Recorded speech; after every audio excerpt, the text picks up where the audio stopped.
When making a video game, there's always two main objectives publishers try to aim for. The secondary goal is usually to craft a unique and enjoyable experience that the player will remember for years to come. The first goal, however, will always be money.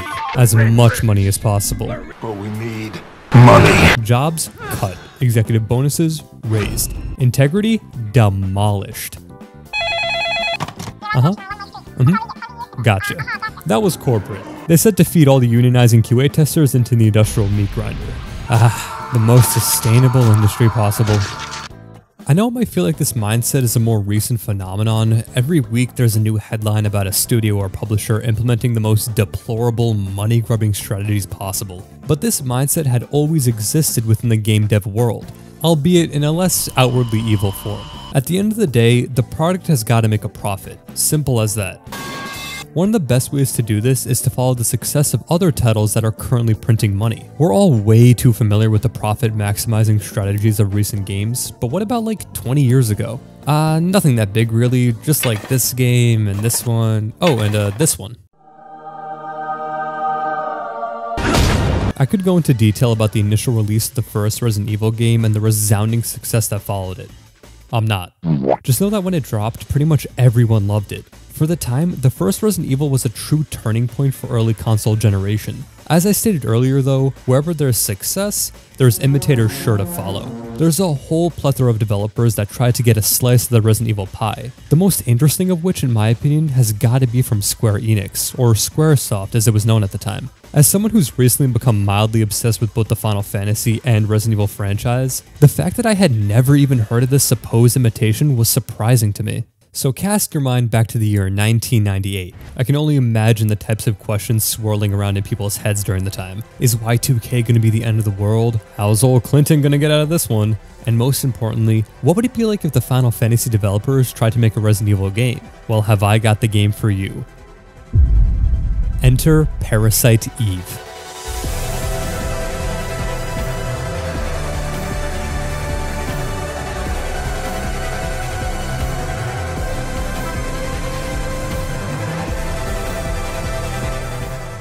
I can't say for certain how well remembered this franchise is. I was legit born yesterday and only know how to edit and build Minecraft potato farms. I don't know if I would go so far as to call it forgotten, but I certainly can't remember the last time I heard anybody bring it up. The fact that a team as big as Square Enix could have a whole franchise that rarely gets brought up is intriguing enough. You could probably tell by now that their attempt to make a rival to Resident Evil wasn't a resounding success like they hoped. So what happened? To figure that out, we gotta look to where it all began. Parasite Eve released on March 29, 1998 under the director Takashi Tokita. This period of time was thought of as Square's experimental era. Most of the new games they were putting out were playing with new gameplay mechanics and ideas. Nothing too new though, this is the Final Fantasy developer we're talking about here. They're still bosses with 40 million health. The game is actually based on a Japanese book by the same name. To save time, I'm just gonna beam the synopsis straight into your head. Ready? Alright, cool. The game actually serves as a sequel to the original book, just with a more Resident Evil-esque flair this time around. Our story takes place in the nightmarish, dystopian hellscape of New York in the 1990s. The level design team must have really done their research while making the areas of the game that take place in the city. If you lean close enough to your screen, you can almost smell the piss.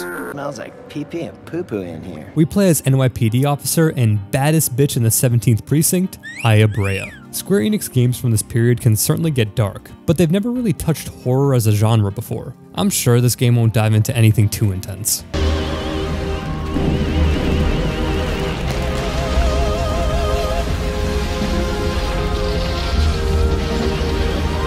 Damn. Well, after that neat little intro, we're introduced to the game's combat. I was pretty taken aback by PE's way of doing battles. It's this combination of real-time action and turn-based gameplay. The whole thing revolves around Aya's AP meter. Each action you take drains the meter completely, whether it's shooting, using an item, eating a chopped cheese, pretty much anything. While the AP meter recharges, the player has to maneuver Aya around to avoid enemy attacks. Once the meter recharges, time stops, which allows you to choose your next action. Repeat until everything in the room is a pile of goo. While seemingly simple on the surface, the combat can get surprisingly deep and challenging. Juggling the different enemies on screen along with managing your resources and inventory makes for a combat system that always keeps the player on their toes. This isn't even accounting for the fact that you unlock the ability to use different powers during combat, adding another layer to the combat. As a certified Persona glazer, turn-based combat has become something I personally am extremely accustomed to, which means it's not too hard for me to have fun with most turn-based games. But even if that's not the case for you, I still think someone who isn't super familiar with turn-based combat can still have fun with PE's main gameplay loop. It's still super snappy and quick for a game with these types of mechanics. While this sort of gameplay might be new and unique for a Square Enix game, it still shares similarities with Resident Evil titles from around the time.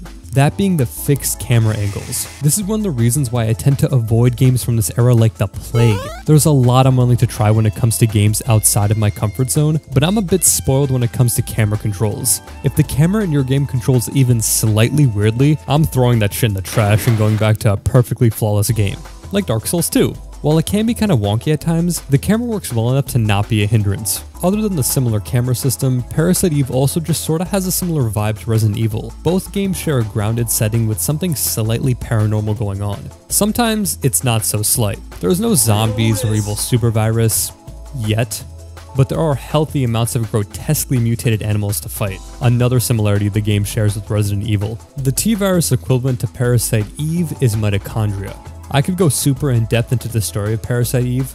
I'm not. The basic rundown is that the mitochondria we got in our cells are actually sentient parasitic organisms, and they've been scheming for millions of years until the perfect moment to fully take over a person's body, turning them into Eve. Eve's whole thing is that she wants to give birth to the ultimate life form. Aya's mitochondria has also awakened. It's the reason why you can shoot big lasers and all that. Hello, I'm an Otani.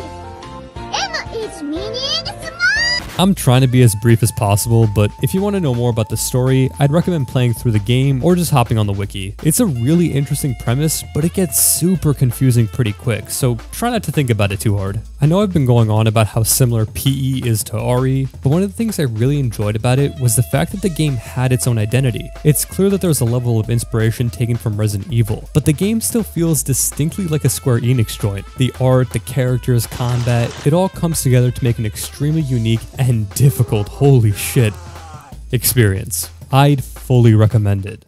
The second game, on the other hand,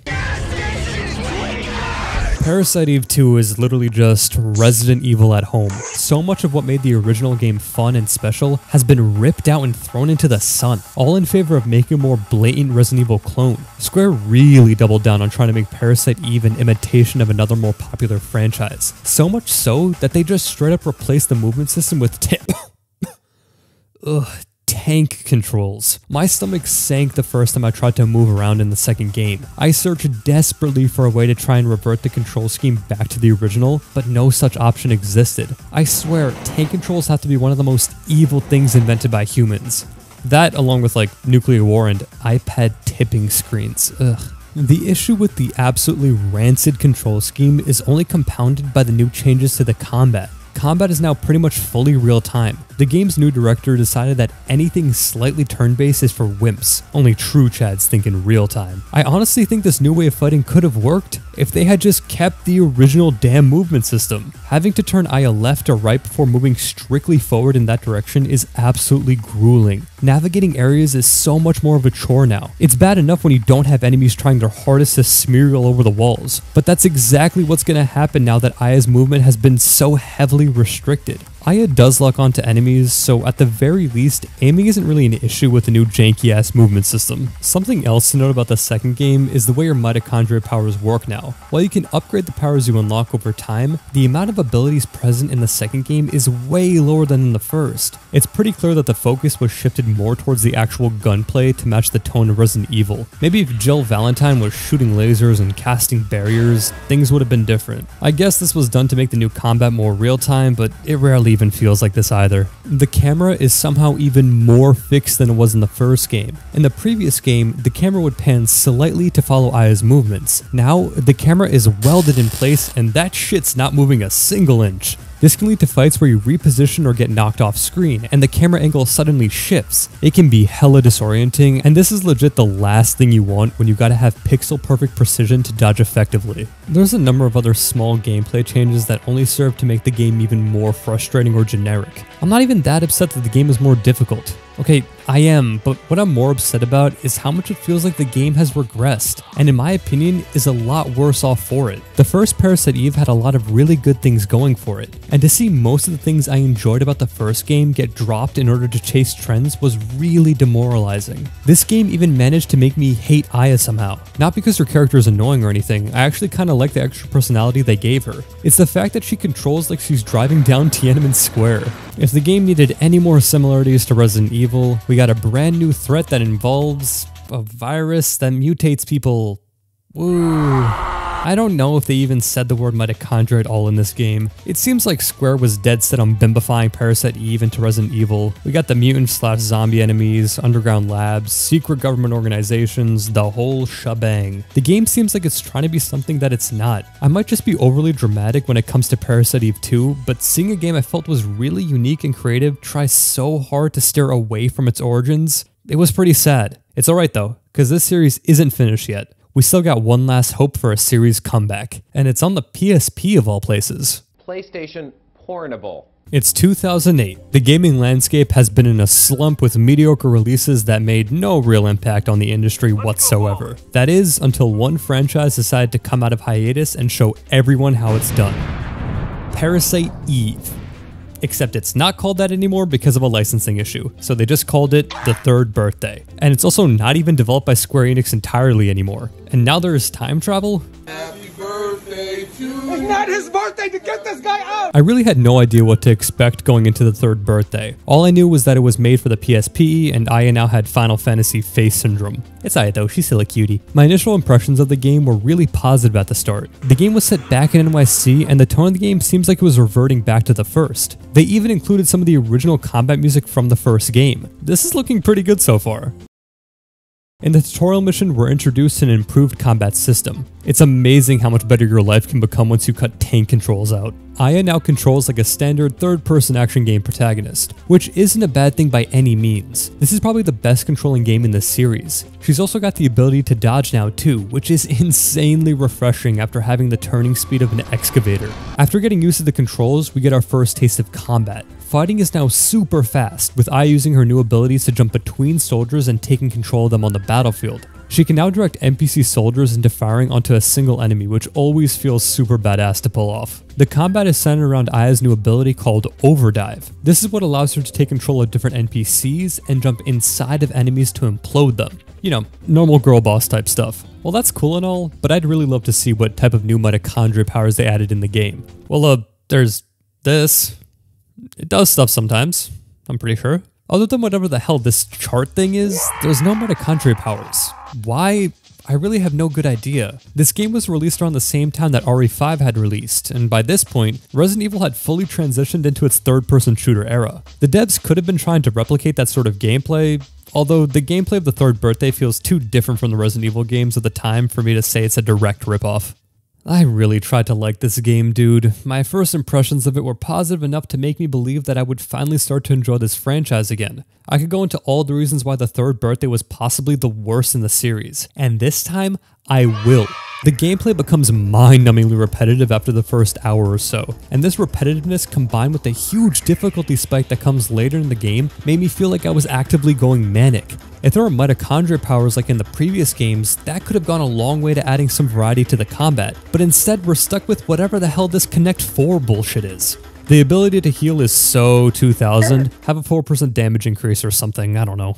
I haven't even touched on this story yet. The previous games had stories that, while being a little convoluted and hard to follow, were still intelligible. You might miss out on some of the finer details, but you still had a general sense of what was going on. Not this time. I had literally zero clue as to what was happening the entire game. I know I usually preface this kind of stuff by saying I'm stupid or brain bad, yada yada yada, but I really tried this time, man. I watched the cutscenes, read the supplementary articles, even replayed some missions. I actually just couldn't tell you what this game is about. The prospect of having voice characters now was exciting to me at first, but some of the writing and acting was so bizarre that it totally threw me off. I know you, Aya. I know all about you. Your hair. Your back. And your lips too.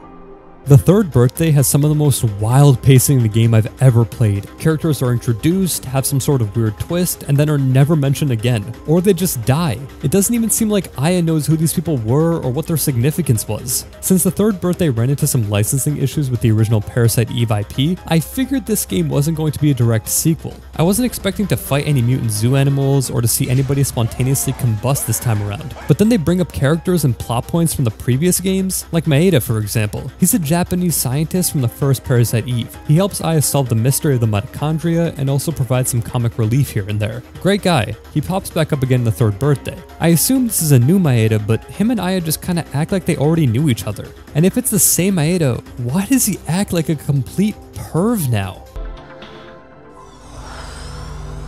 I never tire of seeing your exquisite overdive technique. Who the hell wrote this? Between the gameplay rotting my brain and the story being completely incoherent, I just couldn't bring myself to finish the game. You fight the main villain, Parasite Steve, and then Aya becomes a TikTok NPC streamer. That ending makes about as much sense as anything else in the game.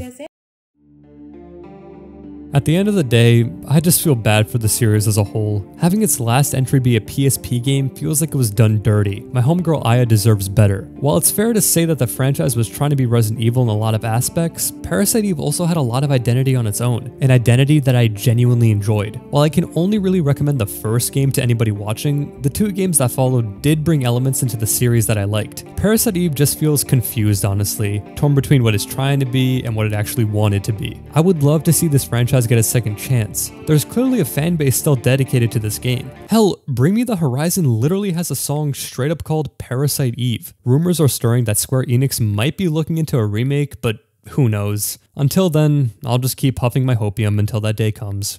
Thanks for watching.